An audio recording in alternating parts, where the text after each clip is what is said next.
So we're looking at Act 3, Scene 2 of Romeo and Juliet using myshakespeare.com. I will be pausing it once in a while to clarify some things. Act 3, Scene 2. In Scene 1, Tybalt killed Mercutio, and then Romeo killed Tybalt. Romeo has been exiled. He's been banished from Verona. He cannot return. Juliet is unaware of this. She doesn't know this has happened. And she is actually just in her bedroom waiting for Romeo to come. He's got to come spend the night with her to make the wedding official. So she's excited. Romeo's coming. She can't wait for him to, her new husband to come spend the night with her. And then we see the nurse is going to arrive and bring the news that Tybalt is dead. Tybalt, Juliet's cousin, was killed by Romeo, Juliet's brand new husband. So let's see how she reacts. Gallop apace, you fiery-footed steeds, towards Phoebus' lodging. Such a wagoner as Phaeton would whip you to the west, and bring in cloudy night immediately. Spread thy closed curtain, love-performing night, that runaway's eyes may wink, and Romeo leap to these arms, untalked of and unseen. Lovers can see to do their amorous rites by their own beauties, or, if love be blind, it best agrees with night. Come, civil knight, thou sober-suited matron all in black, and learn me how to lose a winning match, played for a pair of stainless maidenhoods. Hood my unmanned blood bating in my cheeks with thy black mantle, till strange love grown bold think true love acted simple modesty. Come, night, come, Romeo, come thou day and night, for thou wilt lie upon the wings of night, whiter than new snow upon a raven's back.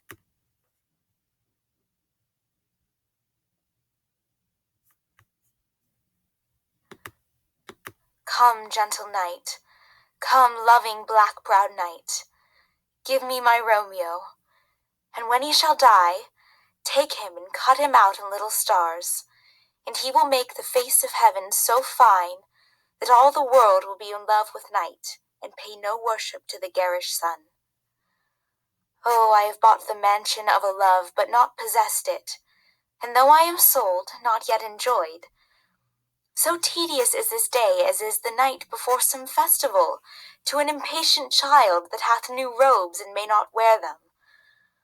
Oh, here comes my nurse, and she brings news, and every tongue that speaks but Romeo's name speaks heavenly eloquence. Now, nurse, what news? What hast thou there, the cords that Romeo bid thee fetch? So the nurse arrives with a rope ladder because Romeo has to sneak into Juliet's bedroom for the evening, but the nurse is also bringing the sad news that Tybalt has been killed by Romeo. Aye, the cords. Ay me, what news? Why dost thou wring thy hands? Ah, well a day, he's dead, he's dead, he's dead. We are undone, lady, we are undone. Alack the day, he's gone, he's killed, he's dead. Can heaven be so envious? Romeo can, though heaven cannot. Oh, Romeo, Romeo! Whoever would have thought it, Romeo? So there's a little miscommunication here. The nurse comes in, she's yelling, he's dead, he's dead. She's talking about Tybalt. Juliet immediately thinks it's Romeo. And then the nurse goes on to say Romeo when she's talking about Romeo being the murderer. So at this moment, Juliet thinks Romeo is dead. What devil art thou that dost torment me thus? This torture should be roared in dismal hell. Hath Romeo slain himself? Say thou but I, and that bare vowel I shall poison more than the death-darting eye of cockatrice. I am not I, if there be such an I, or those eyes shut that make the answer I.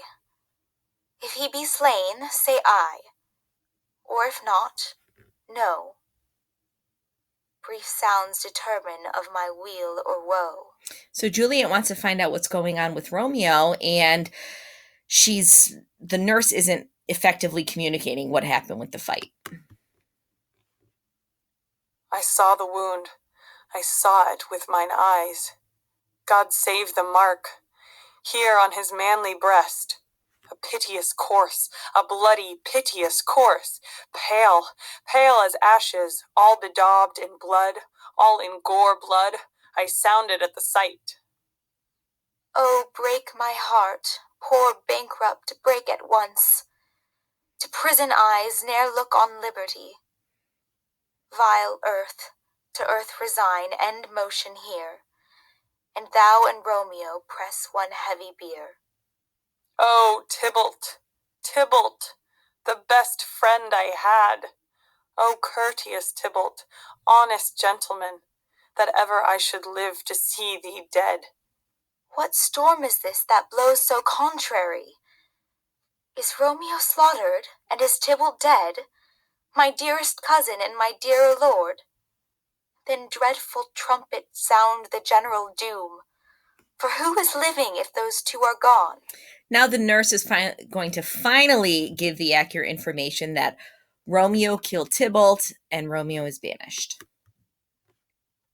Tybalt is gone, and Romeo banished.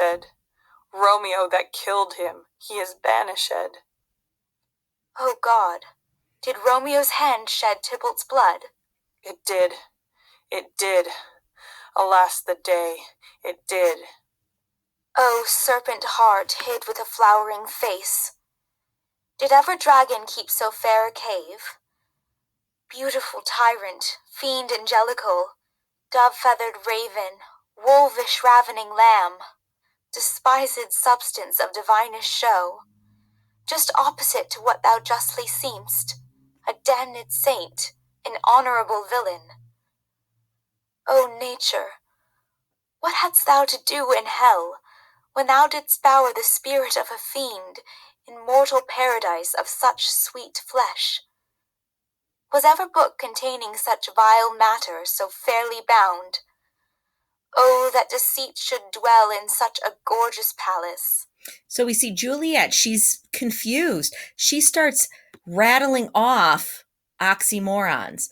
Beautiful tyrant, fiend angelical, dove-feathered raven, wolvish ravening lamb. We see her, she's saying damned saint, honorable villain. These oxymorons are showing how confused she is. Now, if you remember back to Act 1, Romeo was also giving oxymorons when he was talking about love.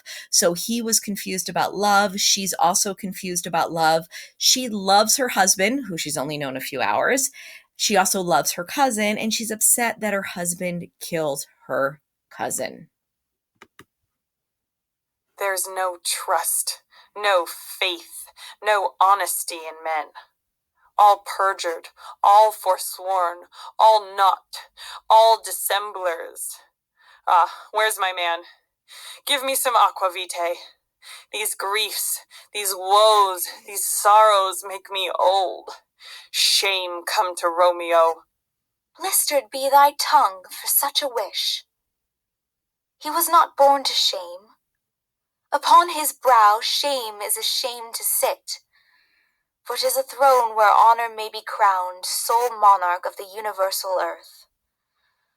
Oh, what a beast was I to chide at him! Will you speak well of him that killed your cousin? Shall I speak ill of him that is my husband?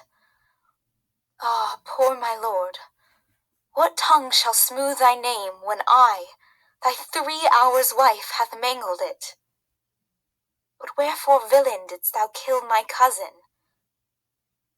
That villain cousin would have killed my husband. Back, foolish tears, back to your native spring. Your tributary drops belong to woe, which you, mistaking, offer up to joy. My husband lives, that Tybalt would have slain, and Tybalt's dead, that would have slain my husband.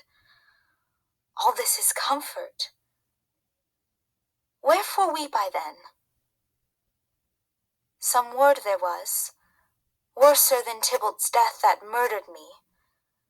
I would forget it fain, but oh, it presses to my memory, like damned guilty deeds to sinners' minds. Tybalt is dead, and Romeo banished. That banished, that one word banished, hath slain 10,000 Tybalts. Tybalt's death was woe enough if it had ended there. Or if sour woe delights in fellowship, and needly will be ranked with other griefs, why followed not when she said, Tybalt's dead, thy father or thy mother, nay, or both, which modern lamentations might have moved? But with a rearward following Tybalt's death, Romeo is banished. To speak that word is father, mother, Tybalt, Romeo, Juliet, all slain, all dead.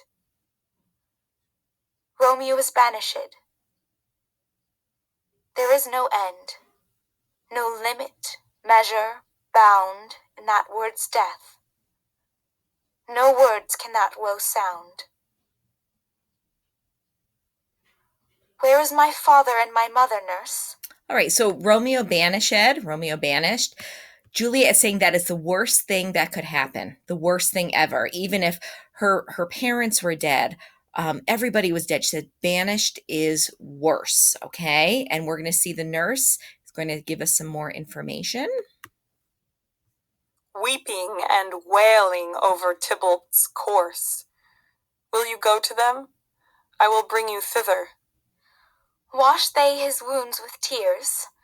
Mine shall be spent when theirs are dry for Romeo's banishment. Take up those cords.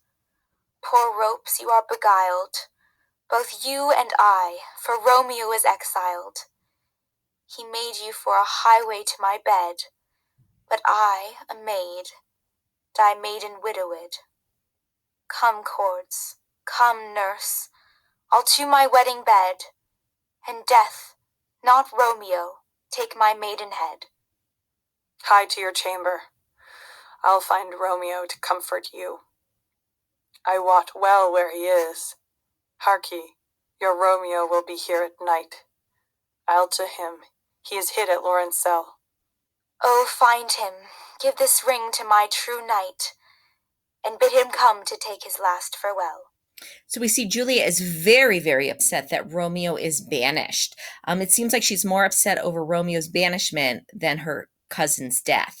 And she says, death, not Romeo, take my maidenhead. So she said she's going to die a virgin. And it's kind of foreshadowing here about the deaths of Romeo and Juliet coming. They both mention death in Act 1. There's mention of in Act 3. There's a lot of foreshadowing coming. Now the nurse, she said she's going to get Romeo. She's going to bring him to Juliet's bedroom. He's going to climb the rope ladder so that they can be together that night. And Juliet says, bid him come to take his last farewell. So she wants to say goodbye to Romeo. But if you recall, when they were talking in Act 1, when they first met each other, Juliet said that she would leave her family, she would leave all her riches and follow Romeo throughout the world. But now that Romeo's banished, she says, okay, let's have him come spend the night and then I will say my goodbyes. So it seems like she's changing her mind a little bit about whether she's willing to follow Romeo or not. All right, thanks for listening. We will continue on with Act 3 in the next recording.